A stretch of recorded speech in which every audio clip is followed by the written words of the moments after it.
All right. Well, welcome everyone to our info session about our adult trip going back to Guatemala and partnering with Highland Support Project and AMA, Asociación de Mujeres Altiplanos. Um, so some baseline kind of logistic things, and then I'm gonna pass the torch to Ben to share more about our partner organizations. Um, we're scheduled for the trip for January 27th through February 3rd. Um, we the program cost depends a little bit on how many people sign up, but it would probably be like 13 to 1350 for the program cost, and then figuring out flights on top of that. Since it's an adult trip, I will still coordinate people flying down together. But if want to talk to me about, I'd like to meet you there and use miles or whatever like that, that's more flexible since it's an adult trip. And just will say those are the program dates for the trip, but depending on flights and what's available, like the kids had to leave like and fly overnight, or I flew in the night before, for example, just because of flight options. So I just want to put that on people's radar to think about too. We have registration for the trip is open now and is going to close on August 15th. I recognize that I am on sabbatical for a lot of that, but I'll double check with Andy and Mark and Galen, but they are all adults who went on the trip with the youth last summer, and they're really great resources to ask more about what's this experience like. And you can ask the youth too. We had 19 kids go, and they I think all have a lot to say about the experience and the impact and what they got to see and learn and all of those things. So please use those resources as well, especially since I head out on Friday for sabbatical. And this is part of an ongoing effort and commitment to partner longer term with Highland Sport Project and build on our existing relationship that the youth started in 2022. And I was able to not return for me, but return representing our community in February of this year. And we're excited, and our council has allowed for some funds to be set aside to both on years where we're not traveling, especially to support with some donations. And then we also will be supplementing your program cost by $250 per participant to help alleviate a little bit of cost. Since it is adults and most of our fundraising we do for the youth comes from the adults in the community, we're going to take a rest on fundraising, and if there's a big barrier, please be in conversation with me. And then a little other logistical part is that when we do trips and experiences like this, there is an expectation for participants to be showing up regularly between registration and the trip so that we can bond as a team, we can explore and learn about the culture and place and people we're visiting, and to prepare ourselves to be good partners and good volunteers as we enter that experience together. So it's not exactly every single month, but similar to that. Somewhere between every month and every other month, where we have a gathering time as a team.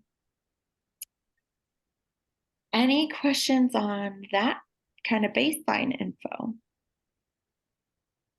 I don't know if you'll get into it. I'm curious what lodging, meals, transport is like. I don't know. Yes, let's hold that question. And I'm going to let Ben start with a little bit more of an introduction on the organizations and their work, and then we'll get back to some of those logistical things. Sound good? Sure. All right, Ben, you want to take it away? Sure beans. Hi, everybody. A quick overview. Highland Support Project. The term Highlands for us represents a borderland space in that throughout the Americas, you have communities that have been marginalized by historical processes. So in the case of Guatemala, the indigenous population, Europeans arrived taking the rich coastal lands. You might have heard of the term banana republics, which refers to economic social system in which the land is utilized to grow export products, meaning indigenous people don't have access to their lands. And this creates a kind of system. We're particularly interested in a phenomena called forced dependency. That's where different segments of society, for example, the Highland indigenous people, they're not allowed to trade. So they cannot, being in the Highlands, you can't grow everything or produce everything you need to meet your basic needs. And being isolated in the Highland regions without legally being able to engage in trade or networks with other communities, that creates a material dependency. And in the Highlands of Guatemala, you had a situation of political dependency in that communities were not legally allowed to have their own political structures, their own political participation or businesses. And in Guatemala, there's a particular situation with indigenous women in that the best anecdote I can give is that Guatemala was the only country to send an all-male delegation to the Beijing Conference on Women. So women have faced significant exclusion from participation in everything from church life to civic organizations. So 30 years ago, we started supporting AMA, which stands for the Highland Women's Association.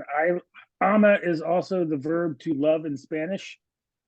And AMA engages in trauma-informed counseling and programming with women's circles.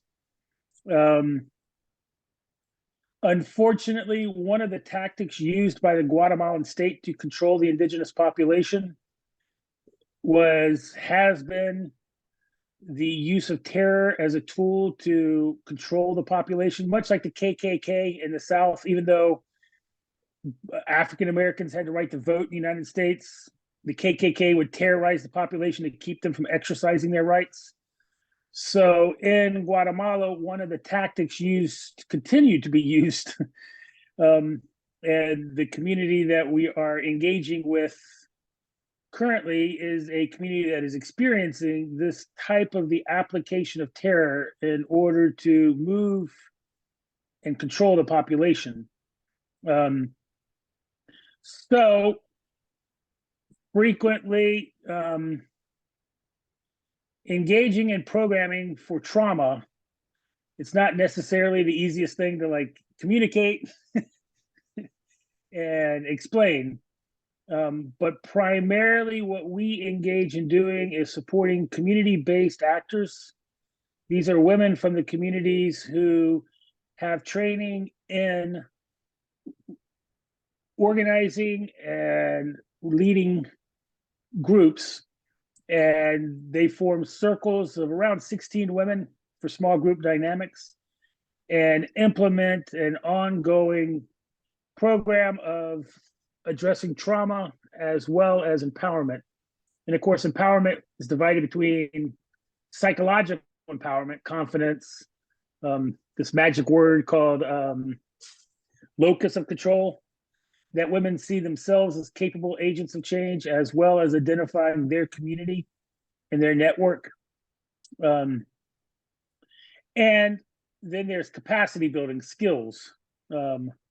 So a lot of the work is around accompanying women to identify an opportunity or a goal or objective, and to provide ongoing accompaniment for experiential learning in achieving their dreams and goals. Do you want me to talk about the project that we're engaging with, or? Yeah, I would just chime in and say, so as Ben was saying, there's these circles of women who then are both being developed as leaders and sharing insight into their communities and advocating for what is needed and working together. And then there are kind of specific areas, right, Ben, where you've got nutrition and healthcare. And I participated in January or February on the trip working on rehabbing a greenhouse and contributing in that area. With the Mayan Foodways tour was the one that I attended, and had that focus. And then the students in 2022 focused on supporting cleaner stoves and building those under the oversight of local masons. And so part of being part of the circle is that women are able to receive a cleaner stove, and the family contributes with like 2 or 3 different kinds of sand that they either need to invest in monetarily or go collect themselves. And that alleviates both negative health impacts from these open flame fires inside of homes, to having an enclosed stove that is more fuel efficient. So that's better for the environment, better for women's time, and allows them to have more capacity and realistically be able to take on these additional community leadership responsibilities. And so there's a ton of different projects. I definitely didn't name them all. There's like about 6 or 8 different local areas, but all of these are, initiated from within the community and women led, so that partnering with Highland Support Project, who's supporting AMA, and I mean our sister organizations, it's just a really powerful experience to be sitting in the learner seat and watching and witnessing, and then supporting the work that's being done by Indigenous women within their own community. And that's I think has been a powerful experience for people who have participated before, and also is one of the really exciting reasons why we're investing in continuing to partner with AMA and with Highland Support Project. And then, yeah, so Ben, if you want to talk about what this project would entail for this upcoming trip. Yeah. Great. So similar to the stoves, one of the ways to evaluate and look at the stoves is, as term is called appropriate technology. And so the stoves, the intervention of the stoves, the primary thing that is addressing from a material perspective is upper respiratory infections, which is the primary cause of mortality in the developing world for women, greater than AIDS, typhoid, and malaria combined. And one type of project is to be providing antibiotics a couple times a year to treat the consequences of that illness. The thing with the stoves is all the supplies are produced locally, and the women actively participate in the construction of the stoves. They're also able to grow the firewood that goes into the stoves. So we are talking about an intersectional project that's looking at empowerment, both in the times of the free time, both in terms of the free time that it provides the woman to participate, as well as a kind of economic empowerment by working within the context that the community can sustain the project, the technology, the program. So along the same lines, the sanitation system, we started being engaged with sanitation systems in the region because there are dramatic demographic shifts. One of the things driving the demographic shift, which is the concentration of highland indigenous communities to the very tops of mountains. We're talking 6 to 9 to 10,000 feet elevation. Typically around the world, you got Boulder, so that's pretty high city, but I think you sit on a plateau. These are not plateaus. This is on the sides of mountains. As we have talked about the banana republics in the past, currently there's a phenomenon called mining republics. And all of our lithium batteries, solar panels, the phones we're on right now, all require copper, nickel, lithium, which means we can appreciate that a lot of those resources come from highland regions, and the indigenous people have been marginalized in highland regions. So they continue to face the crisis of displacement internally from ancestral lands higher up the mountains. So this particular region where you guys are working is a collection of Quiche communities. It's a little difficult to explain quickly, but the Quiche nation has a clan system. Even though outsiders see, everybody is the same. There's Quiches, there's Mam, there's Cachiquel, so there's different language groups and different ethnic groups. Pre-Spanish invasion, they were nations. And these nations had clan networks of extended families. This is all to say that in this region, the people have a memory that goes back before conquest, and they see themselves as belonging to the same group. I guess it might be comparable to like Lutherans and Baptists and Methodists. And so all the Lutherans are getting together and forming this little region for mutual protection and support.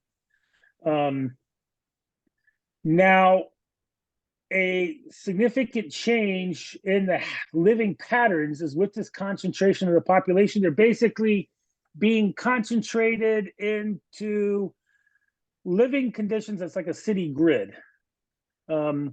Something to note is the population density in this region is greater than the Netherlands. So people think of Guatemala as like tropical, vast expansions of trees and jungles. It is, just the indigenous people aren't permitted to live there. So where the indigenous people are concentrated, you have very dense population, very dense settlement patterns. What this means is you can't do pit latrines because the pit latrines contaminate the groundwater in the soil. About 10 years ago, we had Rutgers nurses down and doctors doing, it's called participatory action research. So it was being engaged in the community to see the health indicators and track what is the environmental causes for some of the phenomena being witnessed. And there is an issue with groundwater contamination or soil contamination, is that there's a bacteria in feces that when ingested, it inhibits the incorporation of nutrients through the intestine. So these kids can be getting enough caloric, they can be meeting their caloric needs, but they still have stunted growth and impacts on their cognitive development, because while they're getting enough calories, they're not getting enough nutrition. So this requires sanitation. And unfortunately, the political situation in Guatemala is not such that the colonial government, the non-indigenous government, provides that kind of basic infrastructure to the indigenous communities. So this project is working with 5 different communities up there to do sanitation systems. And we're busy developing a network of support to do 5 complete sanitation systems. The sanitation systems we're doing, some people call them Watson Wick. So it is a appropriate technology and sustainable Basically, you have big rocks and gravel that feeds into sand that then feeds into a wetland. So it is the treatment plant. I can share with Marisa some videos of the last ones we did that there is 4 stages in the process of treating the gray water, the wastewater. And the nice part is it forms a nice little pollinator garden behind the facility. Something else important ecologically with this is this sits on top of the water basin, the watershed for Lake Atitlan. So you have several million people and a significant number of migratory birds that are dependent on the ecological viability of this zone. So it is pretty critical, gravity, everything goes downhill. So this is starting the process of addressing the significant issue of contamination of Lake Atitlan from up at the source. This community, it's been like 2 years. They were forced to migrate from a combination of environmental instability and political violence associated with their being located in highly prized territory for other economic pursuits by people that have the power to pressure them to leave. And Ben, is it accurate that we would at minimum get to visit and potentially do the work for the sanitation system in the community where like our youth went last year? That they played soccer and everything. That's the plan. Did you visit the community center? I was supposed to, but the highway was blocked. So we had to. So the plan would be for you guys to stay in the community center and walk every day. It's 15-minute walk from the community center to where you guys visited and played soccer last year. Okay, yeah. So the community center being El Refugio, is that right? Or different? No. Okay. No, it's El Refugio is outside of Shayla, and that's like an hour and 40 minutes away. Okay. So then let's see, before we get to more about that lodging situation, I would just say add a little more context and tying it in again to our community's experience. But the students who went last year were able to visit this community where the drainage system is being or will be installed. And that was one of the biggest impactful experiences that the kids talked about. And, Ben mentioned the climate factors. Their community had been displaced by a mudslide. And with our community having recently at that time gone through the Marshall Fire, there was a huge point of connection around having an actual disaster impact you and affect your community greatly. And so that was a really moving point of connection. And so it's pretty exciting that we'll be able to revisit that space and meet with people. One of the special things too, when I went back was, or I keep saying back, I didn't go the first time. When I went, was seeing and meeting people that the students had met and built relationships with. And so continuing that connection with, the people that they met and talked about and visiting and walking in places where they had gone and learned and explored. I also was able to visit the women where their project was building stoves, and I went back and with what is Leslie's position name? Like community leader or something? Facilitator. She's a but wellness promoter is the okay. language we use.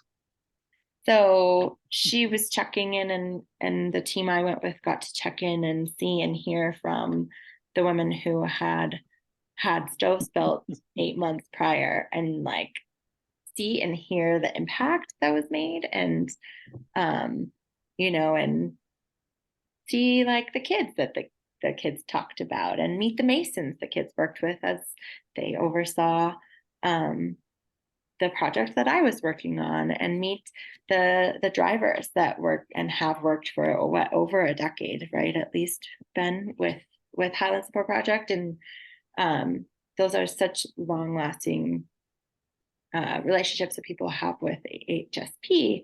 And so to meet people and continue that relationship, and they remember it, our kids, and then we're able to go back again. And so yeah, I'm really looking forward to that opportunity to continue showing up, and whether it's the exact same people, having our community be in relationship, and then building that understanding of each other's experiences within our community, and continue to foster that, yeah, just that shared experience and commitment together.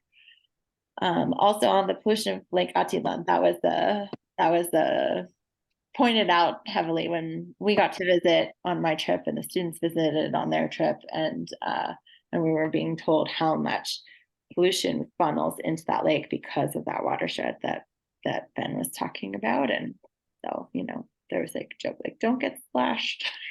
Like, it's full of all sorts of toxins. And on our trip, Ben, Leslie like went into the lake. She got in trouble when we were visiting there, but she like went for a dip in the lake, and then we're like, so if you start showing signs of superpowers and turn into an X-Men, from the toxic waste. But anyways, it's cool to touch on solutions that can affect so many pieces of people's lived experience, and really critically necessary resources to steward well. And so everything's interconnected. Yeah, do you want to chat more about lodging and meals and transportation? Yes. So the typical itinerary is pick up at the airport. We go to Lake Atitlan, which is absolutely stunningly beautiful, and stay in a hotel in Lake Atitlan. Panajachel, it's kind of like a beach town, 7,000 feet elevation in the mountains, but it's I believe it's like the largest lake in the world above 6,000 feet. So a lot of people compare it to Lake Taos. It's surrounded by 3 volcanoes, so it's a big volcanic cauldron. So it's stunning. It's beautiful. It's very amazing.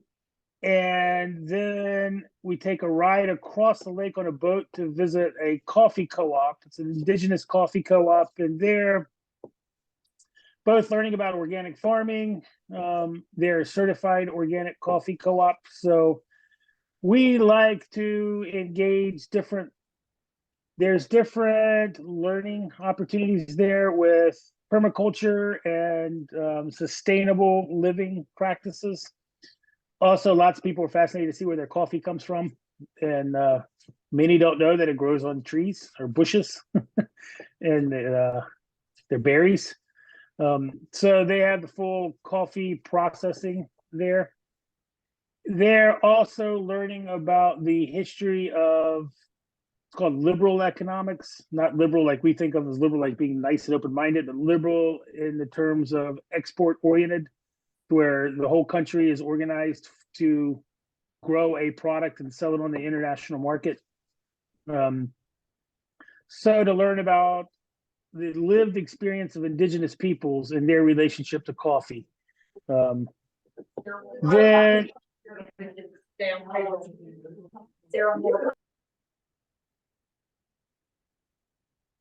I'm not sure if, oh, Loopy's here. Loopy, Loopy. I see Loopy. Well, I don't see her yet, but so then staying in the community center. The community center is really nice. Buenas noches, ¿cómo está usted? Yeah, I'm sorry. I was when the community leaders talking about the sewage system, and so I catch. Sorry, I can show you guys the community center right now, and Well, great. okay, this is the kitchen, and this is the stay. If I come in further, I'm probably gonna lose signal. So if I stay frozen, it's because I need to go back inside. Okay, but can everybody say hi to Ben?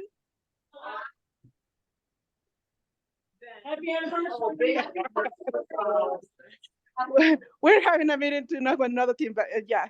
So here's the facilities where you guys will be eating. Cheers. And here is the coffee and tea. Here we have the coffee and tea. Right now we have a loom over here, but hopefully I'm not There's always something random. losing.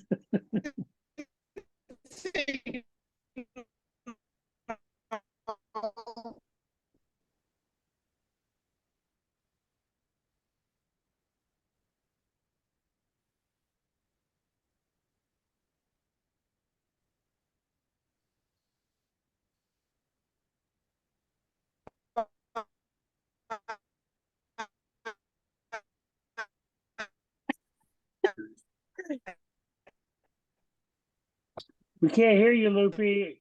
I guess you need to go back to the door. The room.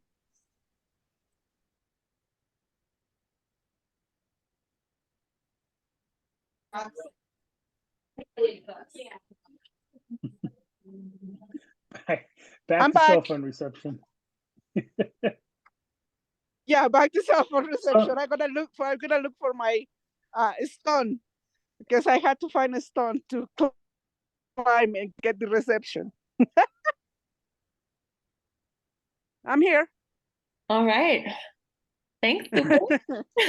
So I know there is not a good reception, but when you're here in the morning, you don't need cell phone reception. You just need to see the mountains that are really pretty. Nice. Yeah, it's a stunning landscape. I guess it's about 9,000 feet. And there's a bunch of volcanoes on the horizon. And this is our cooks. Buenas noches. Buenas noches. ¿Cómo está? Bien. Qué gusto verte. Y this is Isabel. Hola. Y Marta. Marta. Yo sin saber quién está hablando. Hola. ¿Están bien? Y Melissa, ella no pudo venir aquí el día que vino en febrero, pero está en Zoom. ¿Sí? Okay. That's the tour. Adiós. Adiós. Okay. Anyway, I don't want to take too much of the time and the information that you guys needed, but I'm gonna get into a meeting when the community leaders, probably in 10 minutes. And I don't know what's going on with cell phone reception in Sheila, but it was impossible for me to do anything today. But Well, Lupe, do you want to quick introduce yourself to people? okay. Yeah, good idea. I'll just pop up and then start touring the place. Hi, my name is Guadalupe Ramirez. I am the co-founder of Highland Support Project and Asociación de Mujeres del Altiplano, and I am over here in the Highlands in Guatemala. I'm out of breath because we are working over here at 10,000 elevations, 986,000 feet. So every time that we move around, sometimes we get out of breath. But it's beautiful here. Today, this week has been dry. Thank God, we have a lot of things going on, and we accomplished a lot of stuff. So that's a good thing. And this time that I'm over here at the community, I always with meetings with community leaders, and so forth. So yeah, I'm hoping that well, you guys are from the Highlands too. I'm in 8,000 elevation, so this is gonna be nothing. So yeah. So if you're planning to come over here, we will take care of you. And if 9,000 is too far away, we have another place for 8,000 elevation. So yeah, come on over. And thank Come you for on the over. interest in Y'all come coming. back now. Yeah. So go ahead when you schedule, Ben, when you agenda. I don't wanna. Well, Without thank you you, so I much. have no agenda. Also, Okay. were they saying happy anniversary? Yeah. Happy anniversary. Thank you. It was Monday, but Oh, okay. yeah. Congratulations. Yeah. Thank you very much for that. And it was really interesting. And during the Mayan ceremony, I mentioned something to Don Audelino, and it happens that on the round of all of the Mayan energies, I was giving gratitude to an ish, the symbol of ish. So there we go. We need more candles. We need for the ish that I married. So anyway. Well, hopefully the fire responded with a smile rather than burning you. I think it responded with a smile. All right. All right. Thank you, Lupe. Thank you very much. Talk to you soon. Bye. Love you. Bye. Tak na. Nah. So that's a community center. It has two very large rooms. I'm sorry, three very large rooms for team. Then there's another supplemental bunkhouse. It's kind of cowboy-esque bunkhouse, wood frame, up the hill a little bit. But it has hot showers with decent water pressure and nice bathrooms. I don't know how much you could see before she ran out of cell phone reception. While it is in the community, it's by Guatemalan standards, it's 5-star community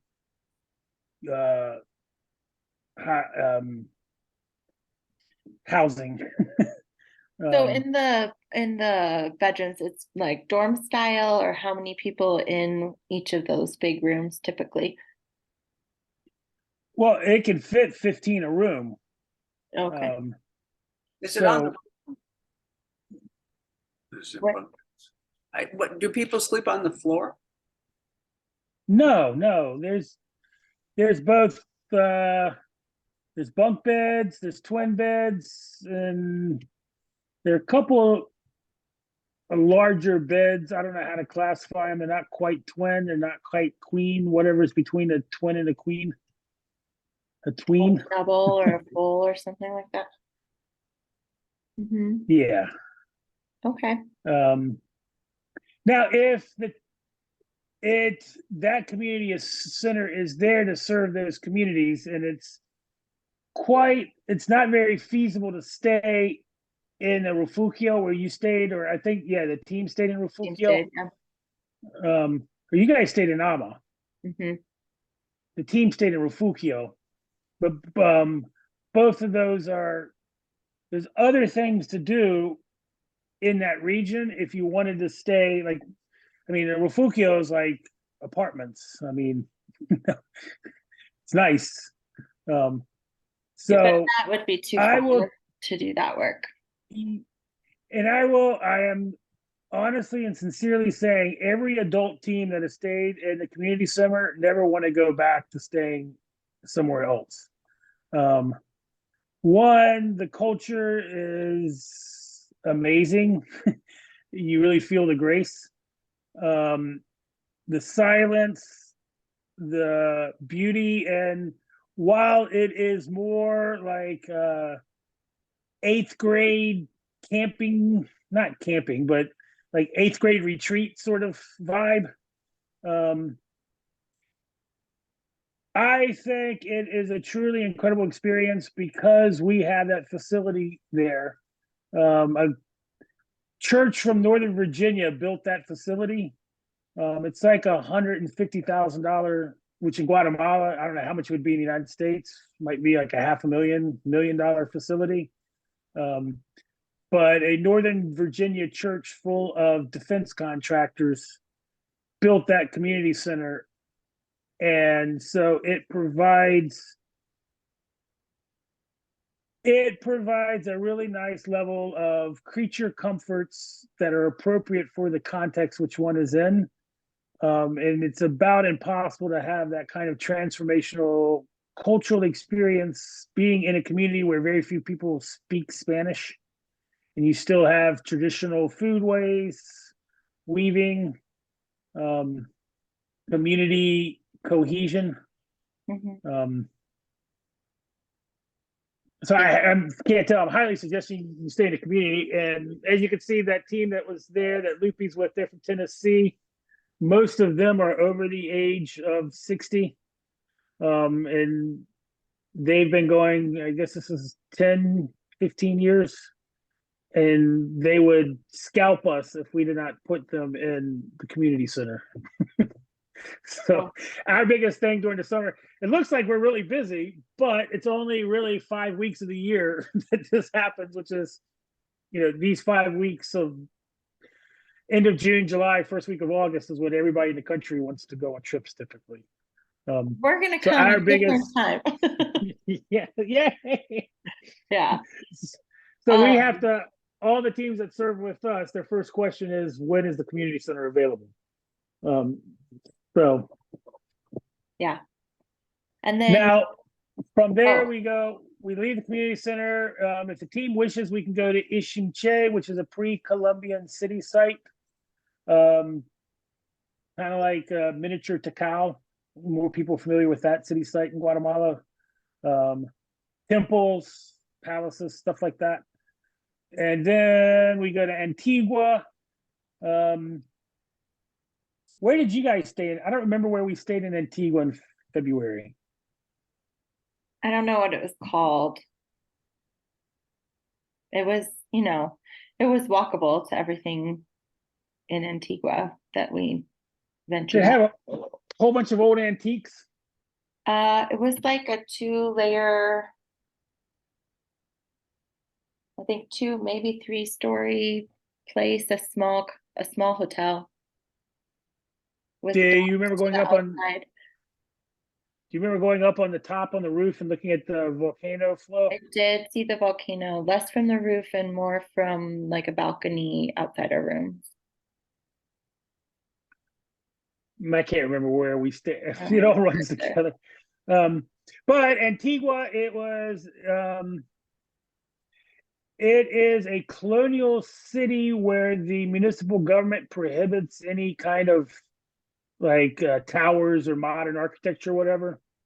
So it's a UNESCO World Heritage Site. If you look up online, Antigua, Guatemala, You can see a plethora of photos. And we typically stay there the night before people are leaving. One, because it's close to the airport. It's a 45-minute drive, more or less, to the airport.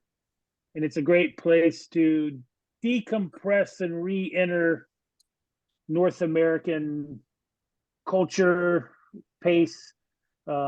Famous people like the Clintons, Will Smith, vacation there. Half of the sororities, half of Tri-Delt get married in Antigua these days. So it's a very favorite wedding destination for folks.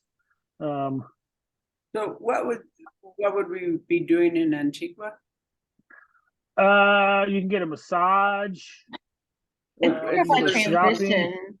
a transition experience. So both That would be at the end or something? yeah, it's the last night. Oh, Mhm. And as I So- say, the primary reason why we do it is because you're 45 minutes from the airport. And in many countries, it's a very good idea to be close to the airport because if anything happens, it's easy. We don't want to miss a flight. So our primary reason for going to Antigua isn't so people can get massages, although that's a nice thing to get. It is You can get logistics to some be. earrings. You can get tattoos. You can get vegetarian pizza. No, I mean, the practical and logistical side, and then also seeing a different part of the country, and it is more parallel to American culture, and so so how many Yeah, actual transition. days would we be doing projects? 5. days. Best to Five. say 4. And 4 because they also a big part of the community life is relationships. So the first day they like to do a lot of relationship building, and the last day they like to do a lot of relationship stuff. And also throughout the experience, like Lupe mentioned, what is his name? Donaldi. Donaldi. And he's a Mayan priest and did a whole presentation and experience on Mayan cosmovision. And we had a weaving demonstration and other presentations by people connected with Alma or experts in Mayan culture. And so there's the service element, but there's a lot of relationship and a lot of education along with it as well. And then for food, Doña Isa, right? Is that her name?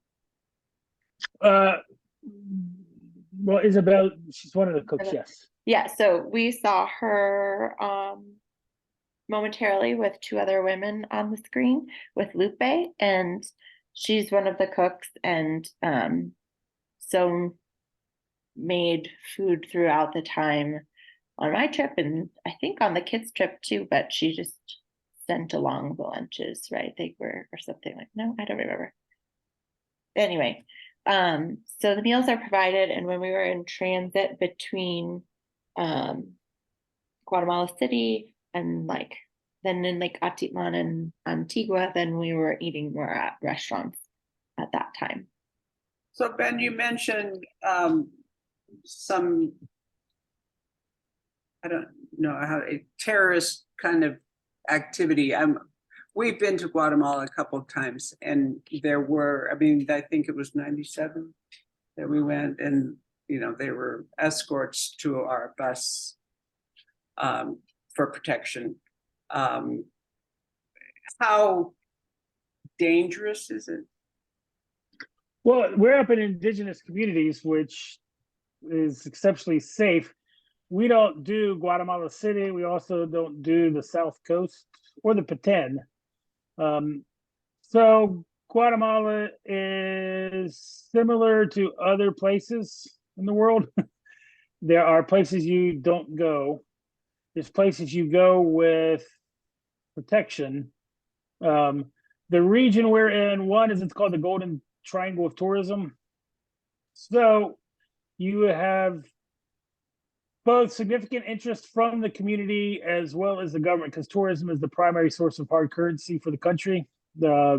Trading off with cash remittances and coffee. But with Marisa can share our safety protocol. We don't do armed, like the region we're in. Do you remember where you went in Guatemala? Well, we did go to like a Titlan, and San Lucas Tolaman is the sort of center. We were with Unbound, which has a big presence in San Lucas Tolaman, to support kids to go to school. And we visited the communities around like a Titlan on a boat. And then we did go to Antigua. On Holy Week. We were there during Holy Week. Incredible. Did you go with Father Gregory? Yeah, yeah, we met Yeah. Father Gregory. Yeah. So if you guys are Lutheran, because Yeah, was well, always- we left. We converted. Did you know Bob Hansen? the Henson and Santiago Atitlan. Mhm. He was San Lucas Toliman. Yeah, It was the called Christ Aging and the original name of the organization. Anyway, he had a home there, but they had projects all around the world, really. Well, I think his wife's probably still there. He Yeah. died Yeah. a while back. But I just used to go because Father Gregory was a very Midwestern, like northern Midwestern guy. So I was living in Guatemala for several years at that time, and I would go there and have casseroles with cheese. Yeah. But he had like a straight, I just laugh about Lutheran because he was from like Minnesota or one of those places with tons of Scandinavian talking Gundersons. So while he was in Guatemala, he was an amazing priest, transformational, total, but his kitchen produced straight up Lutheran meals. Every meal. Mm. The organization we went with was Christian Foundation for Children and Aging. And they actually have projects in India and Africa, but the headquarters were actually there in Guatemala, which is kind of amazing, and Kansas City. Because Bob Henson was a Christian Brothers. And then he left the priesthood and married a woman from Guatemala. Oh yeah, yeah. And the chances to have community experiences, is that in Spanish then, or are you often with a translator with the indigenous language in terms of the community? Quiche to Spanish, Spanish to English. Uh-huh. Yeah. Kind of, yeah. There's definitely always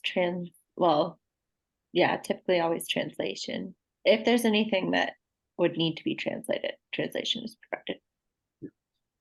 And just to go back a little bit, like I can share a little bit more about, especially working before we took high schoolers, I talked a lot to them and asked questions about safety and transportation and they work with all people who are vetted to work with tourists and following all of the procedures.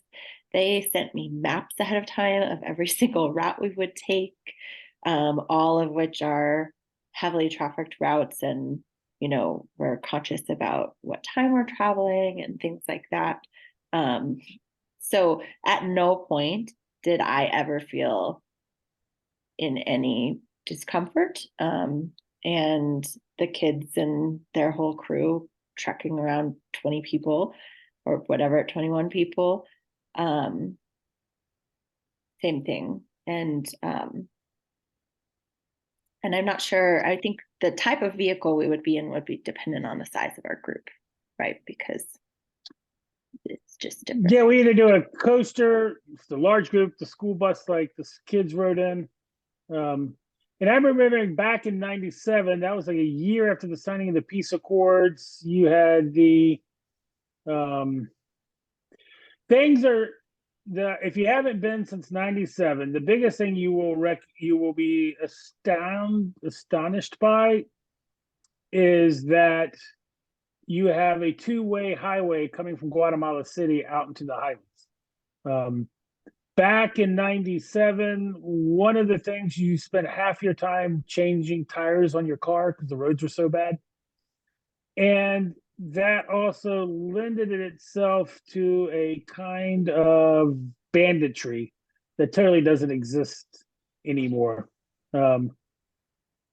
97, coming to the end of the peace accords before our Azul became president,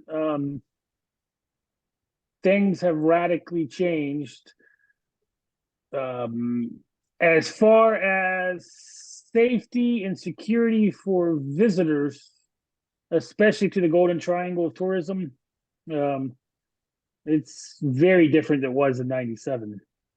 Yeah, we went one other time and I think, I don't know. We maybe went it was through a like- lot of checkpoints too, where there were like- guys with machine but guns what was stopping the the bus. first time was 97, but what was the No, I second don't remember time? the dates. Yeah, the first- it was yeah. like, I don't know, maybe 5 or 7 years later, we went again.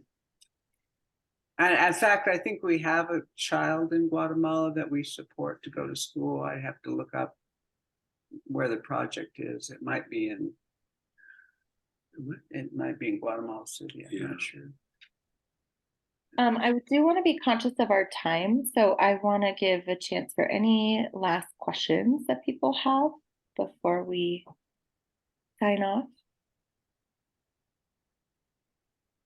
I guess I'm just a little unclear in terms of what physical labor, like if you're working on the project with sanitation, are you digging and moving sand, or if you're working on the stoves, are you actually observing or working, or How on physically demanding? yeah, on those is it? 5 days, or Well, there's two things.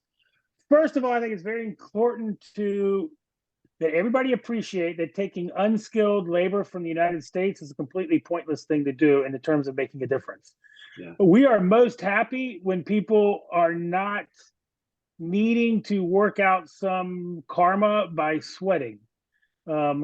We incorporate service into it because, especially with the stove building in people's homes, it creates a kind of relational bond. We have folks that go down that do absolutely zero physical labor.